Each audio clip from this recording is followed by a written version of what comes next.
မဲတော်နဲ့မဲတော်တို့ဟာမြင့်မြတ်တဲ့ဗျိုင်းဖြူဦးတောင်းတွေဖြစ်ကြပေမဲ့ကျမဥခွန်တဲကထွက်လာချိန်မှာတော့ရုပ်ဆိုးလာတဲ့အမွှေးရောင်စုံတောချက်တစ်ကောင်ဖြစ်နေခဲ့တယ်။မဲတော်ဟာမျက်နှာဖြူဆုပ်သွားပြီးသူ့ရဲ့ကျင့်စဉ်စွမ်းအားတဝက်လောက်ကိုအကုန်ခံကလျှို့ဝှက်အင်တက်နဲ့ကျမရဲ့မိန်ဖြောတဲ့အမွှေးတွေကိုလှပတဲ့ကြောက်စိမ့်ဖြူရောင်အဖြစ်ပြောင်းလဲပေးခဲ့တယ်။အဲ့ဒီနောက်ပိုင်းမှာတော့ခမဲတော်ရဲ့အလိုလိုက်မှုအောက်မှာကျမကြီးပြင်းလာခဲ့ရတယ်။ကျမအရွယ်ရောက်လို့အိမ်အောင်ဖက်ရွေးချယ်ရမယ့်နေ့မှာခမဲတော်ကမျိုးနွယ်စုထဲမှာအတောက်ပဆုံးအဖိုးဦးတောင်းဖြစ်တဲ့ရွှံရဲကိုရွေးချယ်ပေးခဲ့တယ်။ဒါပေမဲ့ဘသူကထင်ထားမှလဲ။လက်ထပ်ပြီးနောက်ကျမကနေပေါက်လာတာဟာမျိုးနွယ်စုထဲမှာအနှိမ့်ကြဆုံးငါးရုပ်ပေါက်စာဖြစ်နေခဲ့တယ်။တစ်ဆက်တည်းမှာပဲအစင်းနှိမ့်နဲ့ငါးစိမ့်မျိုးနွယ်ကနေမွေးဖွားလာတဲ့ကျမရဲ့အမဖြစ်သူယိုရှိဟန်ကတော့ရှားပါလာတဲ့ခရမ်းရောင်ကြောက်စိမ့်ဦးတောင်းကိုမွေးဖွားပေးခဲ့တယ်။ခင်ပွန်းဖြစ်သူရွှံရဲဟာဒေါသအမျက်ချောင်းချောင်းထွက်ပြီးစီအိုးကြီးကြီးကိုတီးကျမနဲ့မွေးကင်းစားကလေးကိုစီပူအိုးရဲပစ်ချပြီးအမြင့်ရင်းအဖြစ်အရှင်လက်လက်ချက်စားခဲ့တယ်။နှလုံးပြန်ဖွင့်လိုက်ချိန်မှာတော့ကျမဟာအိမ်အောင်ဖက်ရွေးချယ်ရမယ့်နေ့ကိုပြန်လည်မွေးဖွားရောက်ရှိနေခဲ့ပြီးဒီတစ်ချိန်မှာတော့ရုပ်မာတဲ့ရွှံရဲဟာတုံဆိုင်မနေပဲထောင်နာမှာပုံနေတဲ့အမဖြစ်သူယိုရှိဟန်ကိုရွေးချယ်လိုက်တယ်။ကျမချက်ချင်းသဘောပေါက်သွားတယ်။ဒီကောင်လဲပြန်လည်မွေးဖွားလာတာပဲဆိုတ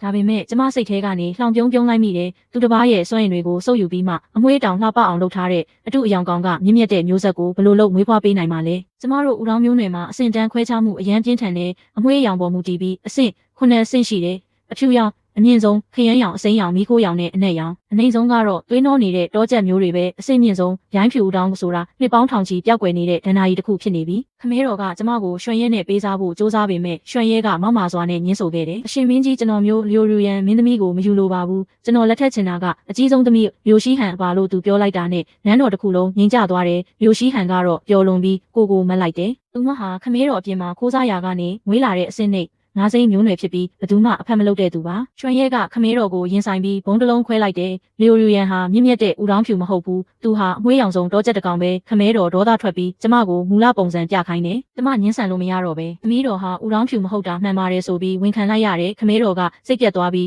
ရွှံရဲနဲ့လျိုရှိဟန်ကိုလက်ထပ်ပေးလိုက်ကကျမကိုတော့အပြစ်ပေးတဲ့အနေနဲ့နိဗ္ဗာန်6ကမ်းပါကိုပို့ဆောင်ပြီးရစ်ပူဇော်ဖို့အမိန့်ချလိုက်တယ်ဘဝဟောင်းမှာကျမဟာမေတော်ရဲ့နောက်ဆုံးမှာကြားချက်ကိုဂရုမစိုက်ခဲ့ဘူးမေတော်ကကျမရဲ့ကိုယ်ပိုင်လက္ခဏာဟာထူးခြားတယ်လိုအပ်ရင်နိဗ္ဗာန်6ကမ်းပါကဦးတောင်းနဲ့ဖရားကိုသွားရှာပါလို့မှာခဲ့ဘူးလေအဲ့ဒီနေရာကိုရောက်တော့လူတိုင်းကခြေထောက်မတန်တဲ့အမျိုးသားတယောက်ကိုနှင်ထုတ်နေကြပေမဲ့သူဟာထူးခြားတဲ့သူမှန်ကျမသိလိုက်တယ်သူကကျမကိုပြုံးပြပြီးတဲ့နောက်ကျမသတိလစ်သွားခဲ့တယ်နိုးလာချိန်မှာလက်ကောက်ဝတ်မှာအနီရောင်ဦးတောင်းတစ်စိတ်တစ်ခုပါလာခဲ့တယ်နန်းတော်ကိုပြန်ရောက်တော့လူတိုင်းကကျမကိုတရေတပတ်လိုကြည့်ပြီးမီးရှို့တက်ဖို့စ조사ကြတယ်ဒါပေမဲ့မီးတောက်တွေကကျမကိုမလောင်ကျွမ်းပဲစွမ်းရည်တွေပေးနေတယ်လို့ခံစားရတယ်အဲ့ဒီအချိန်မှာနန်းတွင်သမားတော်ကစစ်ဆေးပြီးကြေညာလိုက်တာကမင်းသမီးယိုရူရန်မှာကိုဝင်ရှိနေပြီးအထဲကတနေသားကအရန်ကိုအားကောင်းလာတယ်ခမဲတော်နဲ့ရွှံရဲတို့ဟာအံ့အားသင့်ပြီးဒေါသထွက်သွားကြတယ်ရွှံရဲကကျမကိုချက်ချင်းတက်ပစ်ဖို့သူ့ရဲ့အစွမ်းကုန်လုပ်ကြံမှုကိုစတင်လိုက်ပါတော့တယ်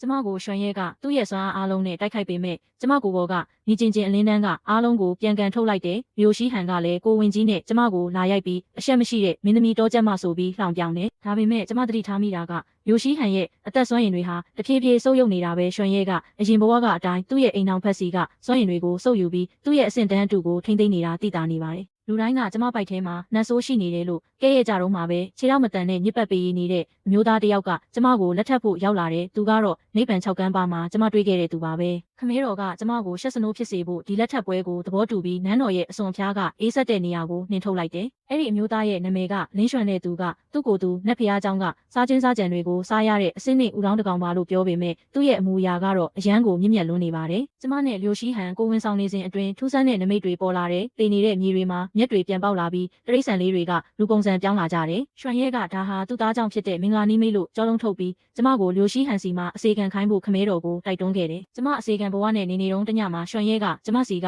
စွမ်းရည်တွေကိုခိုးဆုပ်ဖို့စ조사ပေမဲ့ကျမပိုက်ထဲကစွမ်းအားကသူ့ကိုပြန်ကန်ထုတ်လိုက်လို့သူတွေးရန်သွားခဲ့တယ်အဲ့ဒီအချိန်မှာသူ့ရဲ့မူလပုံစံကခဏပေါ်လာတာကိုမြင်လိုက်ရတယ်သူဟာမြင့်မြတ်တဲ့ဦးတောင်းမဟုတ်ပဲအစစ်နဲ့မီးခိုးရောင်ဦးတောင်းတကောင်သာဖြစ်ပါတယ်ပိုပြီးထိတ်လန့်စရာကောင်းတာကနိဗ္ဗာန်6ကမ်းပါးကိုသွားပြီးပျောက်ချင်းမလှပျောက်သွားတဲ့မိန်းကလေးတွေကိုရွှံရဲကမြေအောက်လိုင်ကူထဲမှာဝတ်ထားပြီးသူတို့စီကစွမ်းရည်တွေကိုစုပ်ယူနေတာကိုကျမတွေ့ရှိခဲ့ရတယ်။သူဟာမိန်းကလေးတွေကိုကိုဝင်ဆောင်ကရိယာအဖြစ်အသုံးချနေတဲ့လူသက်သမားတစ်ယောက်ပါ။မွေးဖွားမင်းနေ့ရောက်တော့ကောင်းကင်တစ်ခုလုံးမိတောက်တွေလိုညီရဲနေတဲ့နမိတ်တွေပေါ်လာတဲ့ခမဲတော်ကဒါဟာရှားပါတဲ့ဦးတောင်းဖြူမွေးမဲ့နမိတ်ဆိုပြီးအယမ်းပျော်နေခဲ့တယ်။မျိုးရှိဟန်ကတော့ကြွားဝါရင်ငါသားကမျိုးနွယ်စုရဲ့ဂုံဆောင်ဖြစ်မှာနှင်းသားကတော့ရုပ်ဆိုးတဲ့တောချက်ပဲဖြစ်မှာလို့ပြောတယ်။မျိုးရှိဟန်မွေးဖွားပြီးချိန်မှာတော့သူဟာအဖွားကိုတယောက်လိုချက်ချင်းအိုမင်းသွားပြီးသပင်တွေဖြူသွားခဲ့တယ်။အရင်ဘဝကကျမခံစားခဲ့ရတယ်လို့ပဲ။ကလေးနဲ့ရွှံရဲကသူ့ရဲ့အသက်စွမ်းအင်အားလုံးကိုစုပ်ယူသွားခဲ့တာပါ။သူကတော့ဦးတောင်းဖြူတစ်လုံးမွေးခဲ့လို့အယမ်းကုန်ယူနေရှာတယ်။ ကျမမွေးဖွားချိန်မှာတော့ကလေးဟာအယောင်ဆုံးစွမ်းရည်တွေနဲ့ပတ်လည်ဝိုင်းနေလို့ဘာကောင်မှမသိတာခဲ့ဘူးဒါဟာအစစ်နှိမ့်နဲ့တောချက်မွေးတာလို့လူတိုင်းကသတ်မှတ်ပြီးလှောင်ပြောင်ကြတယ်ဒါပေမဲ့လင်းရွှန်ကတော့ကျမလက်ကိုစုပ်ကင်ပြီ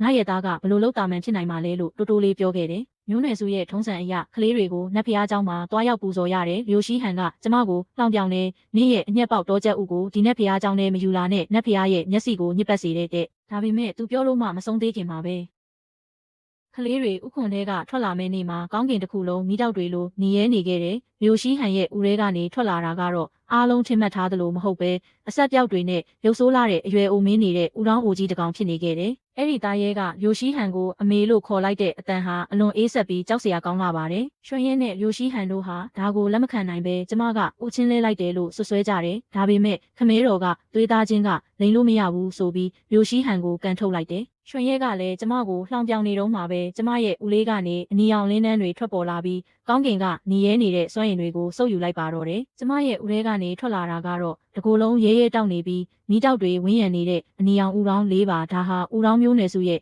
ရာစုနှစ်ပေါင်းများစွာအတွင်းအမြင့်ဆုံးသောနတ်ဖျားနမိတ်ပါပဲခမဲတော်နဲ့လူတိုင်းဟာဒူးထောက်အလေးပြုကြရတယ်။မျိုးရှိဟန်ကမနာလိုစိတ်နဲ့ကျမရဲ့ကလေးကိုတိုက်ခိုက်ဖို့စ조사ပေမဲ့ကလေးရဲ့ကိုရန်တော်မိတောက်ကသူ့ကိုလွင့်စင်သွားစေခဲ့တယ်။အဲ့ဒီအချိန်မှာမျိုးနွယ်စုရဲ့အကြီးအကဲရောက်လာပြီးကျမကိုမူလပုံစံပြခိုင်းတယ်။ကျမမူလပုံစံပြလိုက်တဲ့အခါအားလုံးမှင်တက်သွားကြတယ်။ကျမဟာဦးတောင်းမဟုတ်ပဲဒန်နာရီလာဖီနစ်နဲ့မင်းသမီးဖြစ်နေလို့ပါ။ကျမကရွှန်ရဲရဲ့အဆက်ကိုခွဲလိုက်တယ်ရွှန်ရဲနင်အခုတော့ဝန်ခံလိုက်စမ်းပါနင်ဟာမြင့်မြတ်တဲ့သူမဟုတ်ပဲတခြားသူတွေရဲ့စွမ်းရင်ကိုခိုးယူပြီးအသွင်ပြောင်းထားတဲ့အစစ်နှိပ်မိခိုးရောင်ဦးတောင်းတကောင်ပဲဘဝဟောင်းမှာကျမကိုဒုက္ခပေးခဲ့သလိုဒီဘဝမှာလည်းရိုရှိဟန်ကိုသူကစွမ်းရင်တွေစုပ်ယူခဲ့လို့ရိုရှိဟန်ဟာစောစောစီးစီးအိုမင်းသွားရတာပါသူတို့မွေးတဲ့ကလေးကလည်းမိခင်ရဲ့အသက်ကိုစုပ်ယူမဲ့သားရဲတကောင်ဖြစ်နေခဲ့ရတာပါရွှန်ရဲဟာဒေါသတကြီးနဲ့ဒါဆိုနင့်ရဲ့ခြေမတန်တဲ့လင်းကရောဘာကောင်လဲလို့အော်ဟစ်မေးမြန်းခဲ့တယ်အကြီးကဲကလင်းရွှန်ကိုလည်းမူလပုံစံပြခိုင်းတယ်လင်းရွှန်ကပြုံးပြီးသူ့ရဲ့မူလပုံစံကိုဖော်ထုတ်လိုက်တဲ့အခါကောင်းကင်တစ်ခုလုံးမှောင်တိကျသွားလောက်အောင်ကြီးမားတဲ့အဖိုဖီးနှိမ့်ငှက်ကြီးဖြစ်နေတာကိုတွေ့လိုက်ရတယ်။သူဟာဒန်နာရီလာကောင်းကင်ဘုံက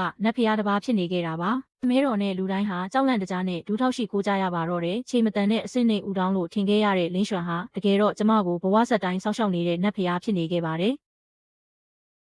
လင်းရွှန်ဟာသူ့ရဲ့နတ်ဖျားအသွင်ပြင်ကိုဖော်ထုတ်လိုက်တဲ့အခါအလွန်ခန့်ညားတဲ့အပြာရောင်ဖီးနဲ့နတ်ဖျားကြီးဖြစ်နေတာကိုအားလုံးတွေ့လိုက်ရတယ်။သူကကျမကိုပြုံးပြပြီးလှုပ်ဝက်ချက်ကိုပြောပြတယ်။ကျွန်တော်ဇနီးသည်ဖီးနဲ့မင်းသမီးဟာလွန်ခဲ့တဲ့နှစ်ပေါင်းများစွာကသားသမီးတွေကိုမွေးဖွားပြီးတဲ့နောက်သားကြီးဖြစ်သူဂလုံရဲ့ရက်စက်မှုကိုထိန်းချုပ်ဖို့စွမ်းရည်တွေအကုန်သုံးပြီးနိဗ္ဗာန်6ကမ်းပါမှာအနားယူခဲ့ရတယ်။ကျွန်တော်ကသူပြန်လာမယ့်အချိန်ကိုစောင့်နေခဲ့တာပါအခုမင်းကငါဇနီးသည်ပြန်လည်မွေးဖွားလာတာပဲဝမ်းနည်းလင်းရွှန်ကလက်ညှိုးတစ်ချက်ဝေရမ်းလိုက်တာနဲ့ရွှန်ရဲ့အတုအယောင်အလှပတွေပျောက်ဆုံးသွားပြီးအပုံနဲ့နံနဲ့အငွေးတုံးတော့ချက်ရုပ်ဆိုးကြီးပေါ်ထွက်လာတဲ့မျိုးရှိဟန်ကတော့သူကိုယ်တိုင်မွေးထားတဲ့သားရဲလေးရဲ့စုပ်ယူမှုကိုခံရပြီးအမေဗိုက်စာရဲဆိုတဲ့အတန်နဲ့အတူအယိုးစုဘဝနဲ့တေဆုံးသွားခဲ့ရတယ်ကျမကရွှန်ရဲ့ဝတ်ထားတဲ့မြေအောက်လိုင်ကူကိုလူအားလုံးကိုခေါ်သွားပြခဲ့တယ်အဲ့ဒီမှာရွှန်ရဲ့ရဲရဲဆက်ဆက်နှိပ်စက်ထားတဲ့မိန်းကလေးများစွာနဲ့အယိုးစုတွေကိုတွေးလိုက်ရတဲ့အခါလူတိုင်းထိတ်လန့်သွားကြတယ်ရွှန်ရဲဟာသူ့ရဲ့စွမ်းရည်အတွက်အပြစ်မဲ့အမျိုးသမီးတွေကိုအသုံးချခဲ့တာပါလင်းရွှန်ကသူ့ရဲ့နတ်ဖျားစွမ်းအားနဲ့အသက်ရှင်ကျန်တဲ့မိန်းကလေးတွေကိုကယ်တင်ပေးခဲ့ပြီးရွှန်ရဲကိုတော့နာကျင်စွာတေဆုံးစေခဲ့ပါတယ်ခမဲတော်ဦးတောင်းဘရင်